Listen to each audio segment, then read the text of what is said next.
የሜኔንዴዝ ቤተሰብ ገዳይ ሚስጥር፣ በቅንጦት የተሸፈነ ፍርሃት።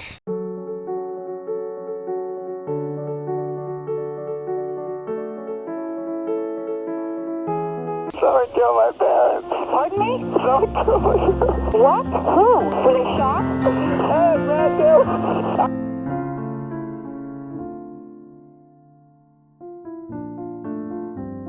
ቤቨርሊ ሂልስ በ1980ዎቹ መጨረሻ የሜኔንዴዝ ቤተሰብ መኖሪያ ቤት፣ የቅንጦትና የኃይል ምልክት።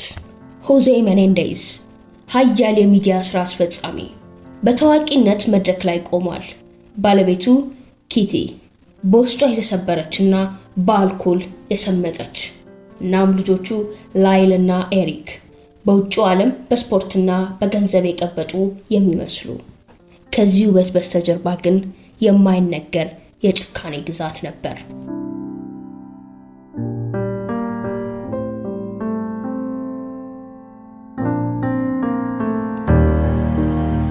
ላይል ገና 6 ዓመቱ ያለ በጨለማ ክፍል ውስጥ በአባቱ ሲጎሳቆል፣ ኤሪክ ደግሞ ታላቅ ወንድሙን ተክቶ በጉርምስና እድሜው እስከ ግድያው ምሽት ድረስ በአስገዳጅ የጾታ ጥቃት ሲሰቃይ፣ አባታቸው ሆዜ አውሬ እንጂ አባት አልነበረም።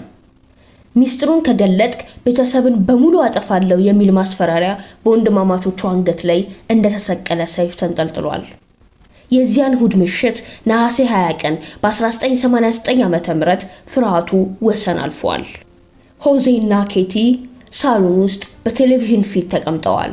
ወንድማማቾቹ ስለ እንግልቱ ሚስጥር ሊያጋልጡ ዛቻ ከደረሰባቸው በኋላ አባታቸው ሊገላቸው እንደሆነ አምነው ነበር። መውጫ መንገድ አልነበረም። የቤቱ ጸጥታ በድንገት በሽጉጥ አስደንጋጭ ድምፅ ደፈረሰ። ላይልና ኤሪክ በፍርሃትና በቁጣ ተነሳስተው ወላጆቻቸውን በጭካኔ ገደሏቸው። ድርጊቱ የተፈጸመው ራሳቸውን ለመከላከል ነው ወይንስ በንዴት ተነሳስተው? ሁለቱ ወንድማማቾች ጥያቄውን ለራሳቸው የሚጠይቁበት ጊዜ አልነበራቸውም። ግድያውን ከፈጸሙ በኋላ ወንድማማቾቹ ሌባ እንደገባ አስመስለው የድንጋጤ ትዕይንትን ለፖሊስ አሳዩ። መርማሪዎቹ መጀመሪያ ላይ ለሆዜ የንግድ ስራና ከማፊያ ጋር ሊኖረው የሚችለውን ግንኙነት ገምተዋል። ነገር ግን ገንዘቡ መዋሸት አልቻለም። የሆዜ ደም የፈሰሰበት ወለል ሳይደርቅ ወንድማማቾቹ ገንዘብ ማውጣት ጀመሩ። ውድ መኪኖች፣ ቦርሳዎች፣ ኗኗር ዘይቤያቸውን በፍጥነት ቀየሩ። አቃቢ ሕጎች ይህንን እንደ ስግብግብነትና የቅድመ ቅድያ እቅድና ዋና ማስረጃ አድርገው አቀረቡ። ታናሽ ወንድሙም ኤሪክ ለስነ ልቦና ባለሙያው በደረሰበት እንግልት መሃል ስለ ግድያው አምኖ ተናገረ። ሚስጥራዊ ኑዛዜ በዶክተሩ እጮኛ አማካኝነት ለፖሊስ ደረሰ። ይህም የወንድማማቾቹን እስር አስከተለ። የሕክምና ሚስጥር ተጣሰ ወይስ ፍትህ ሰፈነ? የህግ ድራማው ተጀመረ። የወንድማማቾቹም ጠበቃ በወንድማማቾቹ ላይ የደረሰውን መከራ በማቅረብ መከላከል ያዘች። በፍርድ ቤት ውስጥም 2 የኃይል ትረካዎች ተፋጠጡ።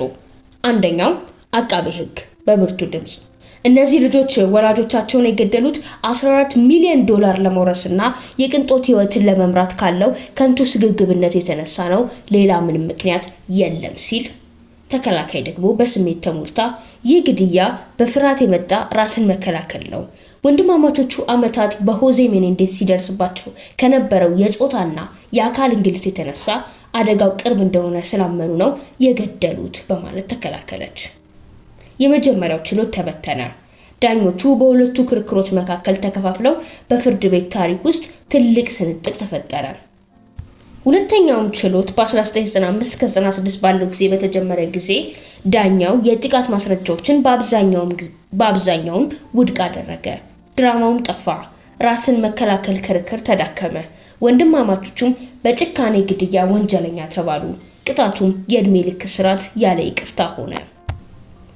ወንድማማቾቹም በየራሳቸው እስር ቤት ውስጥ ለዓመታት ቆይተዋል። ነገር ግን ታሪካቸው አልተቋረጠም። በተቃራኒው እንደገና ተቀስቅሷል። አዲስ አውሎ ንፋስ በቅርብ ዓመታት ውስጥ እንደ ኤሪክ ላጎቱ ልጅ የጻፈው አስደንጋጭ የእንግልት ደብዳቤና ሮይ ሮዜሎ በሆዜ ሜኔንዴዝ እንደተደፈረ የሰጠው ምስክርነት ባሉ አዳዲስ ማስረጃዎች የሆዜ ጭካኔ ተረጋግጧል።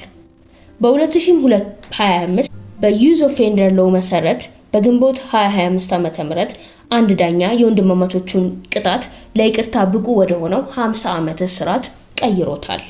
ሆኖም በነሐሴ 2025 ዓ.ም የካሊፎርኒያ የይቅርታ ቦርድ ለሁለቱም ወንድማማቾች ይቅርታውን ከልክሏቸዋል።